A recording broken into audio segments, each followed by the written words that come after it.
अस्सलाम वालेकुम जी, क्या हाल हैं सब देखने वालों के। अपने घरों में खुश रहें, आबाद रहें, आमीन सुम्मा आमीन। मैं हूं ज़ारा और आप देख रहे हैं मेरा channel Zara cooking and vlog. तो आज के व्लॉग में मैं आप लोगों के साथ अपनी रूटीन शेयर करूंगी। ये एक दिन का व्लॉग नहीं है, तकरीबन 2-3 दिन के व्लॉग के ना शूट्स मैंने मिक्स करके इसको एक व्लॉग बनाया है। यहाँ पे जैसा कि आप देख रहे हैं फ़िश हम लोगों ने मंगवाई थी। फ़िश खाने का दिल चाह रहा था तो हस्बैंड जाके लेके आए फ़िश, और ये है ग्रिल फ़िश। बहुत मज़े की और लजीज बनी हुई थी, सब लोगों ने खूब इंजॉय किया। रात का टाइम था ये। नेक्स्ट डे यहाँ पे मैं बना रही थी पकोड़े। हुआ कुछ यूँ था कि आज मौसम बहुत प्यारा था, बादल थे, हल्की हल्की सी बारिश आ रही थी, जैसे ना मौसम सरमा की झड़ियाँ लगती हैं वो वाला मौसम हुआ था। तो हम लोगों ने प्लान किया कि आज पकोड़े बना लेते हैं, और इसी दिन मेरी अम्मी भी आई हुई थी। तो अम्मी ने फ़र्स्ट टाइम जाना था, मैंने उनको रोक लिया कि मौसम भी ख़राब है, आप लोग रुकें और मैं पकोड़े बनाती हूँ, खा के और फिर आराम से चले जाना जब मौसम कुछ अच्छा हो जाएगा।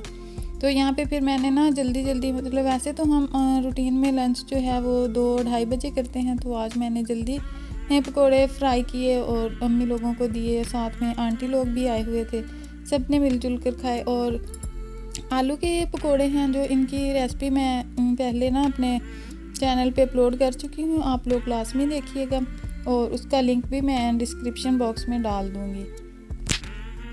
उसके अलावा फ़िश फ्राई की रेसिपी भी मैं अपलोड कर चुकी हूँ, वो भी आप लोग लाजमी देखिएगा। अब चूँकि सीज़न है तो फ़िश भी बहुत ज़्यादा खाई जाती है, तो फ़िश फ्राई का जो रेसिपी है उसका लिंक भी मैं डिस्क्रिप्शन बॉक्स में डाल दूँगी, आप लोग लाजमी देखिएगा। तो पकोड़े बनाने के बाद मैं फिर आई थी सहन में मौसम का नज़ारा करने के, देखते हैं कैसा मौसम है। यहाँ पे कुछ मैंने गन्ने चूस के रखे हुए थे वो, और इसके अलावा आप लोग देखिए मौसम कितना प्यारा है। और हमारे सामने जो कॉलेज है ये आजकल वीरान हुआ है, क्योंकि कोरोना की वजह से स्कूल कॉलेजेस फिर बंद हो चुके हैं, और मौसम बहुत प्यारा था।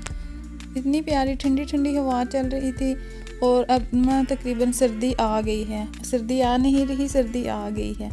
तो बारिश होने के बाद फिर ठंड बहुत ज़्यादा बढ़ गई थी।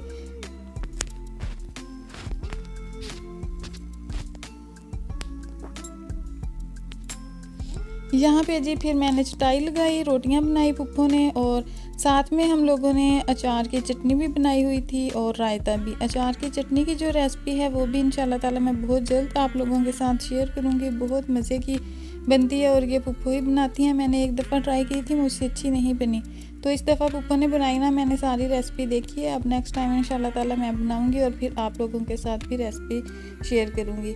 ये देखें जी, मोहम्मद भी हमारे साथ बैठ के खाना खाता है और बहुत ज़्यादा इंजॉय करवाता है हमें भी और ख़ुद भी। अब बड़ा हो गया है, बैठने लगा है, और हर चीज़ जो हम खाते हैं वो कहता है मुझे भी साथ चाहिए, वो भी खाता है। यहाँ पे सब लोग बैठे हुए थे और पकोड़े इतने मज़े के बने हुए थे ना, जितना प्यारा मौसम था उतने ही मज़े के पकोड़े बने थे, और सब लोगों ने दिल खोल के तारीफ़ भी की थी और खूब हम लोगों ने इंजॉय किया था।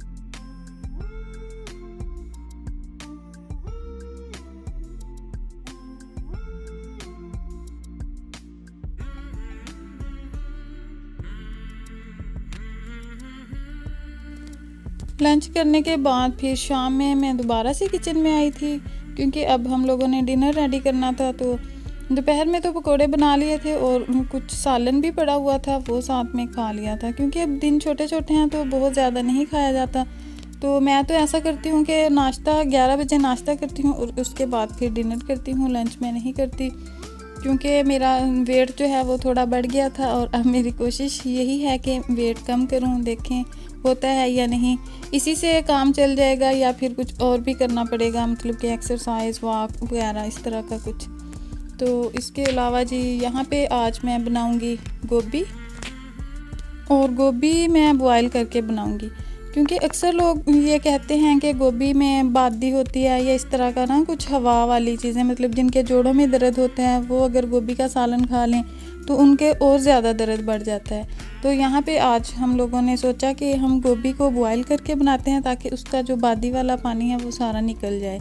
तो यहाँ पे एक तरफ चूल्हे पे मैंने पानी रख दिया है, जब उसको बॉयल आएगा तो उसमें मैं गोभी डाल दूँगी और दूसरी तरफ हांडी में मैंने ऑयल डाल दिया है, गोभी का मसाला तैयार करूँगी। यहाँ पे जी ये फ्रेश लेमन पड़े हुए हैं, इनको मैंने वॉश किया हुआ है, ये पुप्पो अचार में डालेंगे। तो नींबू का अचार भी बहुत मज़े का बनता है।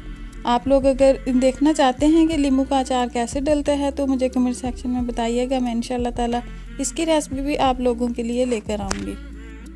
आलू गोभी बनाने के लिए मैंने 1 किलो गोभी ली थी और 1 पाव आलू लिए थे और बाकी ये सारा मसाला प्याज, टमाटर, हरी मिर्चें, हरा धनिया, अदरक लहसुन का पेस्ट जो मतलब डलता है सब्ज़ी में, वो सारा कुछ मैंने यहाँ पे काट लिया था। इधर पानी में बॉयल आना शुरू हो गया था, उसमें अब हम गोभी डाल देंगे। गोभी डालने के बाद हमने इसको बहुत ज़्यादा देर बॉयल नहीं करना, बस 2 से 3 मिनट इसको हमने बॉयल करना है, क्योंकि ज़्यादा बॉयल करने से फिर गोभी बहुत ज़्यादा गल जाएगी। तो उसके बाद जब हम इसको मसाले में डालेंगे तो फिर ये बिल्कुल ही मेल्ट हो जाएगी, इसलिए हमने इसको 2 से 3 मिनट बॉयल करना है और फिर उतार लेना है। तो यहाँ पे जी अंडा बना रही थी मैं, इब्रार ने खाना खाना था तो उसने कहा कि मुझे आमलेट बना दो, मेरा दिल चाह रहा है, तो मैंने फिर दूसरे चूल्हे पे उसके लिए आमलेट बना दिया। और यहाँ पे उसके बाद जी गोभी को 2-3 मिनट हो चुके थे, अब हम उसको ना सिंक में इस तरह से टोकरी रख के गोभी को सारी को मैं निचोड़ लूँगी। तो अब आप लोग अगर चाहें तो गोभी को स्टील के छानन पे भी निचोड़ सकते हैं। मेरी गोभी बिल्कुल थोड़ी सी थी इसलिए मैंने टोकरी में निचोड़ी और फिर उसको फ़ौरन से पतीले में डाल दिया, क्योंकि टोकरी मेरी प्लास्टिक की थी और गोभी बहुत ज़्यादा गर्म थी। अगर मैं ज़्यादा देर इसमें रखती तो फिर हमारी टोकरी जो थी वो ख़राब हो जानी थी, इसलिए मैंने जल्दी जल्दी ये कर लिया। आप लोगों से अगर ऐसा नहीं होता तो आप लोग स्टील के छानन में इसको छान सकते हैं, जिसमें हम लोग जर्दा वगैरह बनाने के लिए चावल भी छान लेते हैं उसमें। उसके बाद जी यहाँ पे मैंने प्याज फ्राई होने के लिए रख दिए थे। प्याज फ्राई करूँगी, मसाला बनाऊँगी और फिर उसके अंदर गोभी ऐड करके हांडी को तैयार करूँगी। और आप लोग भी लाजमी मुझे बताइएगा आपको मेरे व्लॉग कैसे लगते हैं, मेरी रेसिपीज़ आप लोग एंजॉय करते हैं या नहीं, और आप लोग मेरे डेली व्लॉग देखना चाहते हैं या इसी तरह से ठीक है जैसे कि अब मैं 2 दिन के गैप से या 3 दिन के गैप से व्लॉग अपलोड करती हूँ। वैसे व्लॉग जो है ना वो हम डेली अपलोड कर भी नहीं सकते, क्योंकि वीडियो को शूट करना होता है, उसको एडिट करना होता है, वॉइस ओवर करनी, उसके टाइटल वगैरह, मतलब ना बहुत सा काम होता है, और फिर घर के भी बहुत काम होते हैं। क्योंकि मैं हाउस वाइफ हूँ इसलिए घर के भी बहुत ज़्यादा काम होते हैं, तो मैं तो डेली व्लॉग जो है वो अपलोड नहीं कर सकती। लेकिन मैं कोशिश करती हूँ कि 1 दिन के गैप से व्लॉग अपलोड करूँ। अगर टाइम नहीं मिल पाता तो फिर मैं 2 से 3 दिन का गैप ही कर लेती हूँ। आप लोग भी लाजमी मुझे बताया करें कमेंट सेक्शन में आप लोगों को कैसे लगते हैं मेरे व्लॉग, रेसिपीज़। तो जी आज का मेरा व्लॉग यहीं तक था। हांडी तैयार हो चुकी है और फिर उसके बाद शाम की जो रूटीन होती है वो भी मैं इंशाल्लाह ताला कोशिश करूँगी कि रिकॉर्ड करूँ और आप लोगों के साथ शेयर करूँ। तो जी मिलेंगे नेक्स्ट वीडियो में, तब तक के लिए दुआओं में याद रखिएगा अपना और अपने चाहने वालों का ढेर सारा ख्याल रखिएगा। अल्लाह हाफिज़ जी, बाय बाय।